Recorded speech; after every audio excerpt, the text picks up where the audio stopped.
ಅಭ್ಯಾಸ 1.1 exercise 1.1 question number 2 ಕೆಳಗೆ ನೀಡಿರುವ ಜೋಡಿ ಪೂರ್ಣಾಂಕಗಳ ಲಾಸಹ ಮತ್ತು ಮಾಸಗಳನ್ನು ಕಂಡುಹಿಡಿದು ಲಾಸ ಇಂಟು ಮಾಸಹ ಇಸ್ ಈಕ್ವಲ್ ಟು ಎರಡು ಸಂಖ್ಯೆಗಳ ಗುಣಲಬ್ಧ ಎಂಬುದನ್ನು ತಾಳೆ ನೋಡಿ. Find the LCM and SCF of the following pairs of integers and verify that LCM into HCF is equal to product of the two numbers. ಇಲ್ಲಿ 3 ಕ್ವಶನ್ಸ್ಗಳನ್ನು ಕೊಟ್ಟಿದ್ದಾರೆ. ಈ ಕ್ವಶನ್ನ ಅಂಡರಲ್ಲಿ ನಾವು ಮೊದಲಿಗೆ ಲಾಸಹ LCM ಹಾಗೆ ಮಾಸಹ HCF ಅನ್ನು ಫೈಂಡ್ ಔಟ್ ಮಾಡಬೇಕು. ಆಮೇಲೆ ಈ ಫಾರ್ಮುಲಾವನ್ನು ಚೆಕ್ ಮಾಡಬೇಕು, ವೆರಿಫೈ ಮಾಡಬೇಕು. ಲಾಸ ಇಂಟು ಮಾಸ ಈಸ್ ಈಕ್ವಲ್ ಟು ಎರಡು ಸಂಖ್ಯೆಗಳ ಗುಣಲಬ್ಧ ನಮಗೆ ಸಿಗ್ತಾ ಇದೆಯಾ ಅಂತ ಹೇಳಿ ನಾವಿಲ್ಲಿ ಚೆಕ್ ಮಾಡಬೇಕು. ಸೊ ಮೊದಲಿಗೆ ಕೊಟ್ಟಿರುವಂಥ ಕ್ವಶನನ್ನು ಬರೆದು ಬಿಡುವ. ಮೊದಲಿಗೆ ಇಲ್ಲಿ ಕೊಟ್ಟಿದ್ದಾರೆ 26 ಅಂದರೆ 26 ಮತ್ತು 91. 26 ಮತ್ತು 91 ಕೊಟ್ಟಿದ್ದಾರೆ, ಅಥವಾ ಇಂಗ್ಲೀಷ್ನಲ್ಲಿ 26 ಆ್ಯಂಡ್ 91 ಅಂತ ಕೊಟ್ಟಿದ್ದಾರೆ. ಸೊ ಇದರ ಲಾಸ ಮತ್ತು ಮಾಸವನ್ನು ಕಂಡುಹಿಡಿಯೋ ಮೊದಲು ನಾವು ಪ್ರೈಮ್ ಫ್ಯಾಕ್ಟರ್ಸನ್ನು ಕಂಡುಹಿಡಿಬೇಕು, ಅಂದರೆ ಅವಿಭಾಜ್ಯ ಅಪವರ್ತನಗಳನ್ನು ಕಂಡುಹಿಡಿಬೇಕು. ಅದನ್ನು ಹೇಗೆ ಕಂಡುಹಿಡಿತೀರಾ? ನೀವಿಲ್ಲಿ ಮೊದಲಿಗೆ 26 ಇದನ್ನು ಸ್ಮಾಲೆಸ್ಟ್ ಪ್ರೈಮ್ ನಂಬರ್ಸ್ ಅಂದರೆ ಚಿಕ್ಕದಾಗಿರುವಂಥ ಅವಿಭಾಜ್ಯ ಸಂಖ್ಯೆಯಿಂದ ಭಾಗಿಸಬೇಕು. ಇಲ್ಲಿ ನಾನು 2 ಇಂದ ಭಾಗಿಸ್ತಾ ಇದ್ದೇನೆ.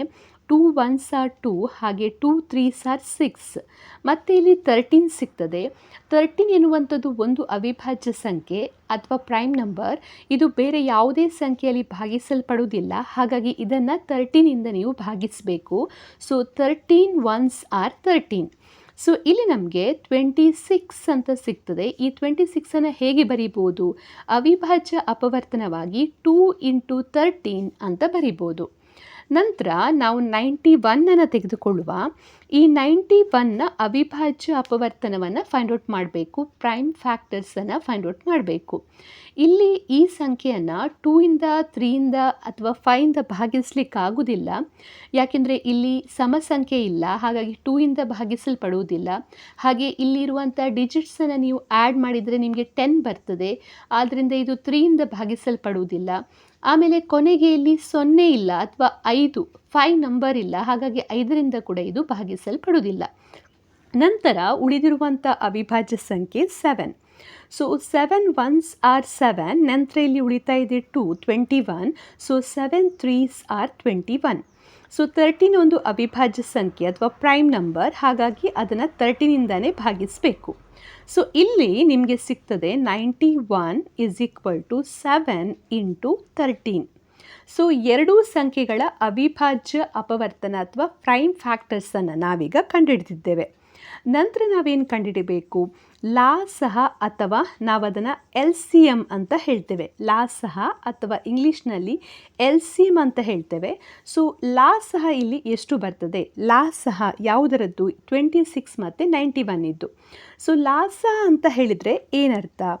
ಗ್ರೇಟೆಸ್ಟ್ ಪವರ್ ಅಂದರೆ ಹೆಚ್ಚು ಘಾತವನ್ನು ಹೊಂದಿರುವಂಥ ಪ್ರತಿ ಅವಿಭಾಜ್ಯ ಸಂಖ್ಯೆಯನ್ನು ತೆಗೆದುಕೊಳ್ಬೇಕು.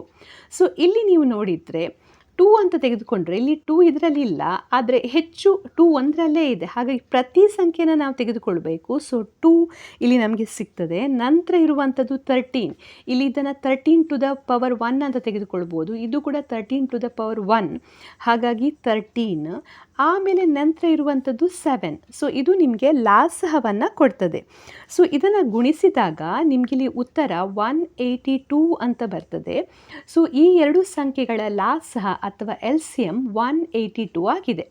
ಲಾಸ ಅಂತ ಹೇಳಿದರೆ ನೀವು ಹೆಚ್ಚು ಘಾತವನ್ನು ಹೊಂದಿರುವಂತಹ ಪ್ರತಿ ಅವಿಭಾಜ್ಯ ಸಂಖ್ಯೆಯನ್ನು ತೆಗೆದುಕೊಳ್ಬೇಕು. ಸೊ ಇಲ್ಲಿ ಈಗ ಕಾಮನ್ ಆಗಿ ಯಾವುದೇ ಸಂಖ್ಯೆಗಳು ಇಲ್ಲ, ಹಾಗಾಗಿ ನಾನು 2ಅನ್ನು 13ಅನ್ನು ಮತ್ತು 7ಅನ್ನು ತೆಗೆದುಕೊಂಡಿದ್ದೇನೆ. ಸೊ ನಿಮಗಿಲ್ಲಿ 182 ಎನ್ನುವಂಥ ಉತ್ತರ ಬರ್ತದೆ. ನಂತರ ನಾವು ಫೈಂಡ್ ಔಟ್ ಮಾಡಬೇಕಾಗಿರುವಂಥದ್ದು ಏನು? ಮಾಸಹವನ್ನು ಫೈಂಡ್ ಔಟ್ ಮಾಡಬೇಕು, ಅಥವಾ ಇಂಗ್ಲೀಷ್ನಲ್ಲಿ ನಾವು ಅದನ್ನು HCF ಅಂತ ಹೇಳ್ತೇವೆ.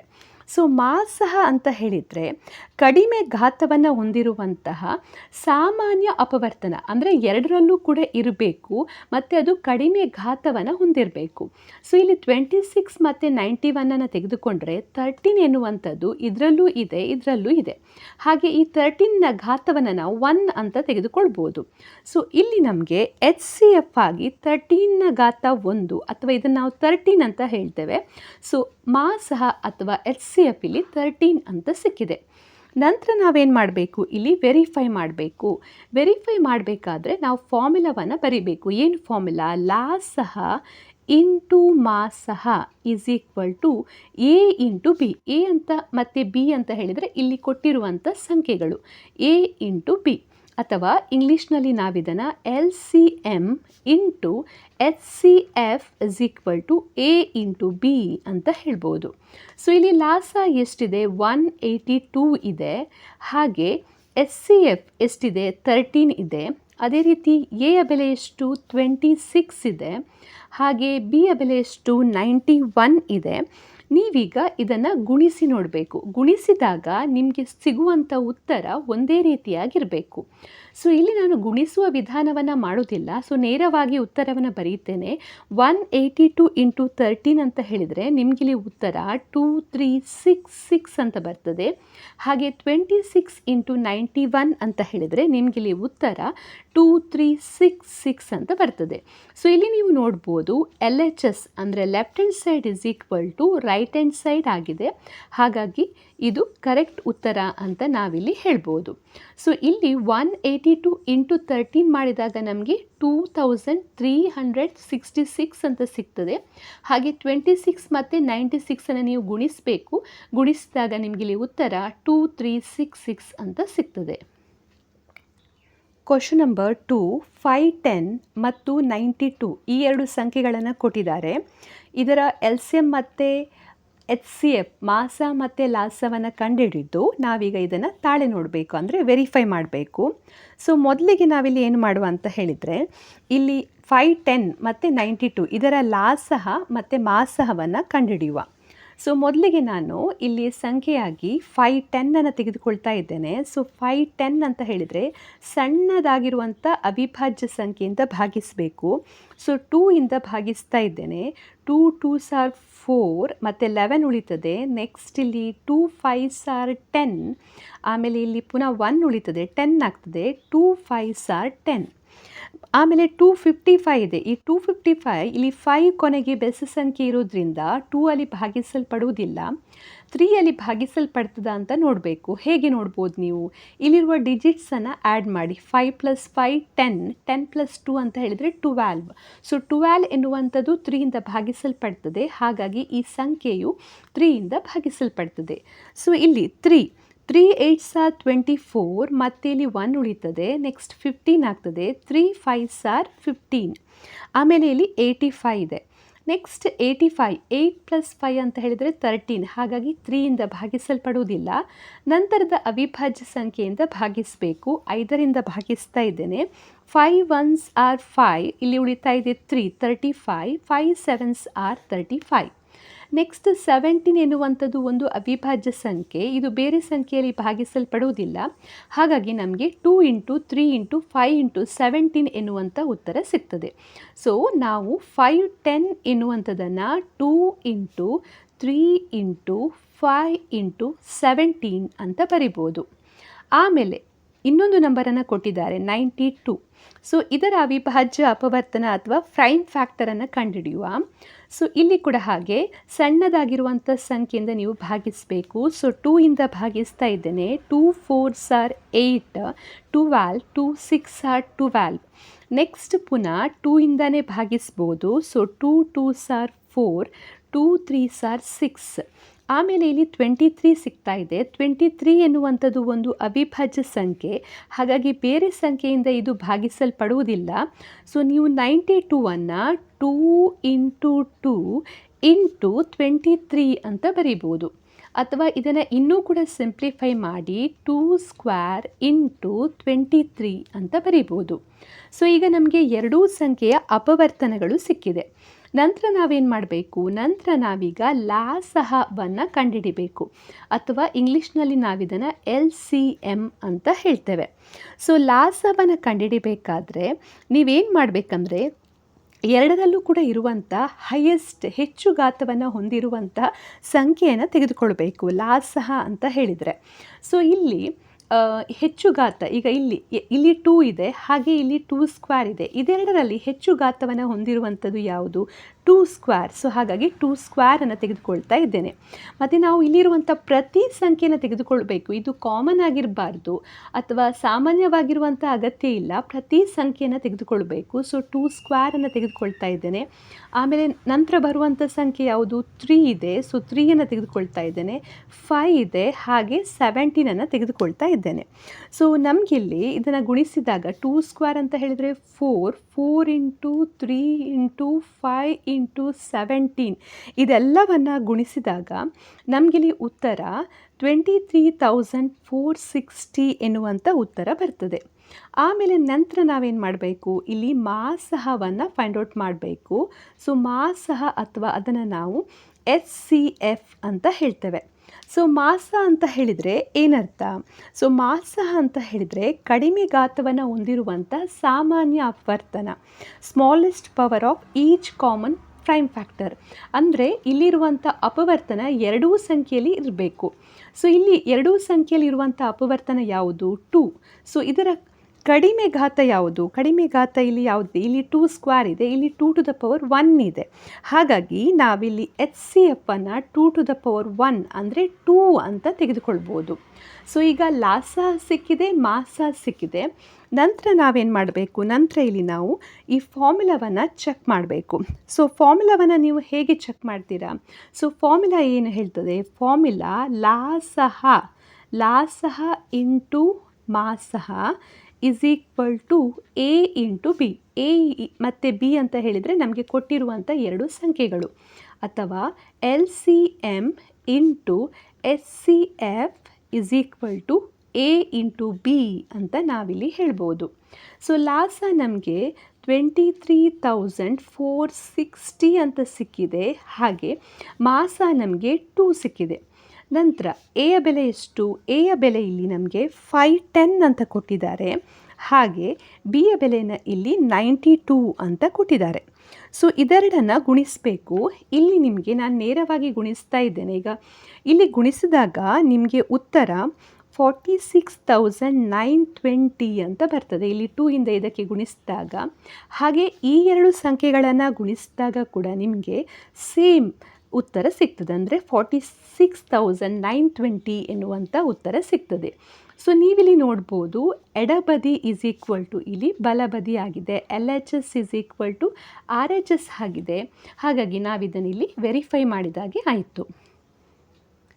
ಕ್ವಶನ್ ನಂಬರ್ 336 ಮತ್ತು 54. 336 ಆ್ಯಂಡ್ 54 ಈ ಎರಡು ಸಂಖ್ಯೆಗಳನ್ನು ಕೊಟ್ಟಿದ್ದಾರೆ. ಇದನ್ನು ಕೂಡ ನಾವೀಗ ವೆರಿಫೈ ಮಾಡಬೇಕು ಅಥವಾ ತಾಳೆ ನೋಡಬೇಕು. ಸೊ ಮೊದಲಿಗೆ ನಾವೇನು ಮಾಡುವ ಅಂದರೆ 336ನ ಅವಿಭಾಜ್ಯ ಅಪವರ್ತನಗಳನ್ನು ಕಂಡುಹಿಡಿಯುವ. ಸೊ ಈಗ ಇಲ್ಲಿ ನಾನು ಸಣ್ಣದಾಗಿರುವಂಥ ಅವಿಭಾಜ್ಯ ಸಂಖ್ಯೆ ಅಥವಾ ಪ್ರೈಮ್ ನಂಬರಿಂದ ಭಾಗಿಸ್ತಾ ಇದ್ದೇನೆ, 2 ಇಂದ ಭಾಗಿಸ್ತಾ ಇದ್ದೇನೆ. ಸೊ 2 1s are 2, ಪುನಃ ಇಲ್ಲಿ 13 ಉಳಿತದೆ. So 2 6 are 12, next 16. So 2 8s are 16. Next ಪುನಃ ಇದನ್ನು 2 ಇಂದ ಭಾಗಿಸ್ಬೋದು. So 2 8s are 16, 2 4s are 8. ಮತ್ತು ಪುನಃ ಇದನ್ನು 2 ಇಂದ ಭಾಗಿಸ್ಬೋದು. So 2 4s are 8, 2 2s are 4. ನಂತರ ಎಗೇನ್ ಈ 42ನ್ನು 2 ಇಂದ ಭಾಗಿಸ್ಬೋದು. So 2 2s are 4, 2 1s are 2. ನಂತರ ಈಗ ಇಲ್ಲಿ ಬೆಸ ಸಂಖ್ಯೆ ಅಥವಾ ಆಡ್ ನಂಬರ್ ಇರೋದ್ರಿಂದ 2 ಇಂದ ಭಾಗಿಸ್ಲಿಕ್ಕಾಗೋದಿಲ್ಲ, ಹಾಗಾಗಿ 3 ಇಂದ ಭಾಗಿಸ್ತಾ ಇದ್ದೇನೆ. 3 7s are 21. ಇಲ್ಲಿ 7 ಎನ್ನುವಂಥದ್ದು ಒಂದು ಅವಿಭಾಜ್ಯ ಸಂಖ್ಯೆ, ಹಾಗಾಗಿ 7 1s are 7. ಇಲ್ಲಿಗೆ ನಮಗೆ ಈ 336ನ ಅಪವರ್ತನಗಳು ಸಿಗ್ತದೆ. ಸೊ 336 ಎನ್ನುವಂತಹ ನಂಬರನ್ನು ನಾವು ಹೇಗೆ ಬರೀಬೋದು? 2 ಇಂಟು 2 ಇಂಟು 2, ಹಾಗೆ 2 ಇಂಟು 3 ಇಂಟು 7 ಅಂತ ಬರೀಬೋದು. ಅಥವಾ ಇಲ್ಲಿ 2 ಎನ್ನುವಂಥದ್ದು 4 ಸಲ ಬಂದಿದೆ. So 2 to the power 4 into 3 into 7. ನಂತರ ನಮಗೆ ಕೊಟ್ಟಿರುವಂಥ ಸಂಖ್ಯೆ ಯಾವುದು 54. ಸೊ ಇದರ ಅವಿಭಾಜ್ಯ ಅಪವರ್ತನವನ್ನು ಕಂಡುಹಿಡಿಬೇಕು. ಸೊ 2 ಇಂದ ಭಾಗಿಸ್ತಾ ಇದ್ದೇನೆ. 2 into 2 4, next 14. So again 2 7s are 14. ಆಮೇಲೆ ಇಲ್ಲಿ ಇದು ನೆಕ್ಸ್ಟ್ 2 ಇಂದ ಭಾಗಿಸಲ್ಪಡುವುದಿಲ್ಲ, ಹಾಗಾಗಿ 3 ಇಂದ ಭಾಗಿಸ್ತಾ ಇದ್ದೇನೆ. So 3 9s are 27. ಆಮೇಲೆ ಪುನಃ 3 3s are 9, next 3 1s are 3. So ಇಲ್ಲೀಗ 54 ಎನ್ನುವಂಥ ನಂಬರನ್ನು ನಾವು ಹೇಗೆ ಬರೀಬೋದು? 2 ಇಂಟು 3 ಇಂಟು 3 ಇಂಟು 3, ಅಥವಾ ಇನ್ನೂ ಕೂಡ ಸಿಂಪ್ಲಿಫೈ ಮಾಡಿ 2 ಇಂಟು 3 ಕ್ಯೂಬ್ ಅಂತ ಬರಿಬೋದು. ನಂತರ ನಾವಿಲ್ಲಿ ಫೈಂಡ್ ಔಟ್ ಮಾಡಬೇಕಾಗಿರುವಂಥದ್ದು ಏನು? ಲಾಸಹವನ್ನು ಫೈಂಡ್ ಔಟ್ ಮಾಡಬೇಕು. ಸೊ ಲಾಸಹವನ್ನು ಫೈಂಡ್ ಔಟ್ ಮಾಡಬೇಕು, ಅಥವಾ ನಾವು ಇದನ್ನು LCM ಅಂತ ಹೇಳ್ತೇವೆ. ಸೊ ಲಾಸ ಅಂತ ಹೇಳಿದರೆ ಹೆಚ್ಚು ಘಾತವನ್ನು ಹೊಂದಿರುವಂಥ ಪ್ರತಿ ಅವಿಭಾಜ್ಯ ಸಂಖ್ಯೆ, ಅದನ್ನು ನಾವು ಲಾಸಹ ಅಂತ ಹೇಳ್ತೇವೆ. ಸೊ ಈಗ ಇಲ್ಲಿ 2 to the power 4 into 3 into 7 ಇದೆ, ಇಲ್ಲಿ 2 ಇಂಟು 3 to the power 3 ಇದೆ. ಸೊ 2 ಎನ್ನುವಂಥದ್ದು ಎರಡರಲ್ಲೂ ಇದೆ. ಇದರಲ್ಲಿ ಹೆಚ್ಚು ಘಾತವನ್ನು ಹೊಂದಿರುವಂಥದ್ದು ಯಾವುದು? So 2 to the power 4. ನಂತರ ಇಲ್ಲಿ 3 ಕ್ಯೂಬ್ ಇದೆ, ಇಲ್ಲಿ 3 ಇದೆ. ಸೊ ಹೆಚ್ಚು ಘಾತವನ್ನು ಹೊಂದಿರುವಂಥದ್ದು 3 ಕ್ಯೂಬ್. ನಂತರ ಇಲ್ಲಿ 7 ಇದೆ, ಸೊ 7. ಸೊ ಇದನ್ನು ಗುಣಿಸಿದಾಗ ನಿಮಗಿಲ್ಲಿ ಉತ್ತರ ಸಿಗ್ತದೆ. 2 to the power 4 ಅಂತ ಹೇಳಿದರೆ 16, 3 ಕ್ಯೂಬ್ ಅಂತ ಹೇಳಿದರೆ 27 ಇಂಟು 7. ಸೊ ಗುಣಿಸಿದಾಗ ನಮಗೆ 3024 ಎನ್ನುವಂಥ ಉತ್ತರ ಸಿಗ್ತದೆ. ಆಮೇಲೆ ನಂತರ ನಾವು HCF ಅಥವಾ ಹೈಯೆಸ್ಟ್ ಕಾಮನ್ ಫ್ಯಾಕ್ಟರ್ ಅಥವಾ ಮಾಸಹ ಅಂತ ಹೇಳ್ತೇವೆ. ಸೊ ಮಾಸಹವನ್ನು ಕಂಡುಹಿಡಬೇಕು. ಸೊ ಮಾಸ ಅಂತ ಹೇಳಿದರೆ ಏನರ್ಥ? ಕಡಿಮೆ ಘಾತವನ್ನು ಹೊಂದಿರುವಂಥ ಸಾಮಾನ್ಯ ಅಪವರ್ತನ, ಅಂದರೆ ಎರಡರಲ್ಲೂ ಕೂಡ ಇರಬೇಕು. ಸೊ ಈಗ 2 ಎನ್ನುವಂಥದ್ದು ಇದರಲ್ಲೂ ಇದೆ, ಇದರಲ್ಲೂ ಇದೆ, ಇದರ ಕಡಿಮೆ ಘಾತವನ್ನು ತೆಗೆದುಕೊಳ್ಬೇಕು. ಈ 2ಅನ್ನು ನಾವು 2 to the power 1 ಅಂತ ಹೇಳ್ಬೋದು. ಸೊ ಹಾಗಾಗಿ 2 to the power 1 ಅಂತ ತೆಗೆದುಕೊಳ್ತಾ ಇದ್ದೇನೆ. ನಂತರ ಕಾಮನ್ ಆಗಿ ಅಥವಾ ಸಾಮಾನ್ಯವಾಗಿರುವಂಥ ನಂತರದ ಅಪವರ್ತನ ಯಾವುದು? 3 ಇಲ್ಲೂ ಕೂಡ ಇದೆ, ಇಲ್ಲೂ ಕೂಡ ಇದೆ. ಸೊ ಕಡಿಮೆ ಘಾತ ಯಾವುದು? 3 to the power 1. So 3 to the power 1. So 2 into 3 ಅಂತ ಹೇಳಿದರೆ ನಮಗಿಲ್ಲಿ ಉತ್ತರ 6 ಅಂತ ಸಿಗ್ತದೆ. ಆಮೇಲೆ ನಾವೇನು ಮಾಡಬೇಕಂದ್ರೆ ಇಲ್ಲಿ ಈಗ ಇದನ್ನು ವೆರಿಫೈ ಮಾಡಬೇಕು. ಸೊ ವೆರಿಫೈ ಮಾಡಬೇಕಾದ್ರೆ ನೀವು ಫಾರ್ಮುಲಾವನ್ನು ಉಪಯೋಗಿಸಬೇಕಾಗ್ತದೆ. ಫಾರ್ಮುಲಾ ಏನು ಹೇಳ್ತದೆ? ಲಾಸಹ ಇಂಟು ಮಾಸಹ is equal to A into B. A ಮತ್ತು ಬಿ ಇಲ್ಲಿ ನಮಗೆ ಕೊಟ್ಟಿರುವಂಥ ಸಂಖ್ಯೆಗಳು, ಅಥವಾ ಇಂಗ್ಲೀಷ್ನಲ್ಲಿ ನಾವು LCM into SCF is equal to A into B ಅಂತ ಬರೀಬೋದು. ಸೊ LCM ನಮಗೆ ಏನು ಸಿಕ್ಕಿದೆ? LCM ಅಥವಾ ಲಾಸಹ 3024 ಅಂತ ಸಿಕ್ಕಿದೆ. ಹಾಗೆ SCF ನಮಗೆ 6 ಅಂತ ಸಿಕ್ಕಿದೆ. ಮತ್ತು A ಇಂಟು ಬಿ, ಎಯ ಬೆಲೆ ಎಷ್ಟು? 336, ಹಾಗೆ ಬಿಯ ಬೆಲೆ 54. ಸೊ ಇದೆರಡನ್ನು ಕೂಡ ನಾವು ಮಲ್ಟಿಪ್ಲೈ ಮಾಡಬೇಕು. ಇಲ್ಲಿ ಮಲ್ಟಿಪ್ಲೈ ಮಾಡಿದಾಗ ನಾನಿಲ್ಲಿ ನೇರವಾಗಿ ಉತ್ತರವನ್ನೇ ಬರೀತಾ ಇದ್ದೇನೆ. 18144 ಎನ್ನುವಂಥ ಉತ್ತರ ಸಿಗ್ತದೆ. ಹಾಗೆ 336 ಇಂಟು 54 ಮಾಡಿದಾಗ ಕೂಡ ನಿಮಗೆ 18144 ಎನ್ನುವಂಥ ಉತ್ತರ ಸಿಗ್ತದೆ. ಸೊ ಇಲ್ಲಿ ನೀವು ನೋಡ್ಬೋದು, ಎಡಬದಿ ಈಸ್ ಈಕ್ವಲ್ ಟು ಬಲಬದಿ ಆಗಿದೆ, ಅಥವಾ left hand side is equal to right hand side ಆಗಿದೆ.